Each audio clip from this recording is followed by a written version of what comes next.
ভাজি, সজনার ডাঁটা দিয়ে আলু আর হচ্ছে আলুর ডাল। তো এখন আমি খাওয়া শুরু করব। সজনা একটু নেব আর করলা ভাজি। বিসমিল্লাহির রহমানির রহিম। ওয়াও, অনেক টেস্ট হয়েছে খাবারটা। আমার তরকারি, বিশেষ করে করলা ভাজিটা অনেক সুন্দর হয়েছে। পাট শাক ভাজিটাও অনেক সুন্দর হয়েছে। তো অনেকে হয়তো হিংসা করতে পারে, আবার নাল পড়তে পারে আমার খাওয়া দেখে। প্লিজ কেউ নজর দিয়েন না, আমার পেটের অসুখ হবে। গরিব মানুষের খাওয়া, তোমাদের মতো তার বড়লোক নয় যে রেস্টুরেন্টে বসে চিকেন খাবো, মাটন খাবো, পোলাও খাবো, বিরিয়ানি খাবো একদিন, সময় আমারও আসবে। তো তরকারিটা খুব মজা হয়েছে। হ্যাঁ, তরকারিটা অনেক মজা হয়েছে।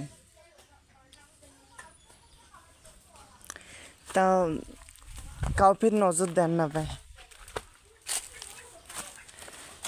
পুরাটাই কিন্তু খাবো আস্তে আস্তে। ও মাই গড, অনেক মজা হয়েছে। আমি কিন্তু, হ্যাঁ, এটা কিন্তু আমার হাতেরই রান্না, মোর হাতেরই রান্না। ওটা মোরের হাতেরই রান্না।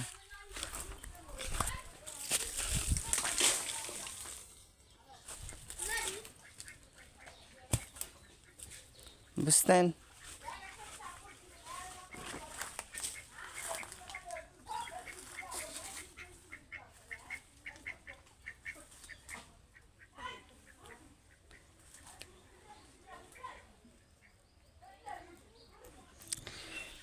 তো অনেকগুলো খাইলাম, এগুলা সম্পূর্ণ খাইলে অবশ্য পেট ভরে যাবে।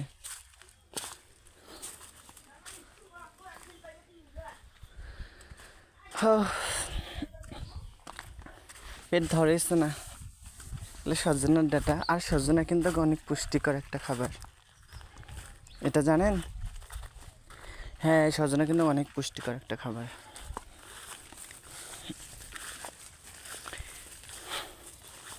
তো এরকম মজাদার খাবার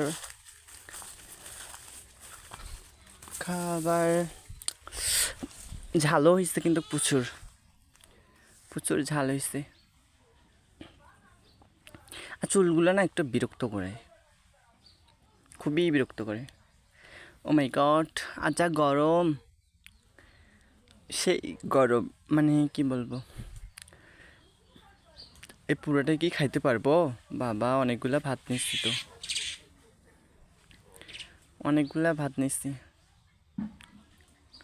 করলা ভাজিটা অনেক মজা হয়েছে। তো এই পর্যন্ত, এই ভিডিওটা ভালো লাগলে শেয়ার করেন।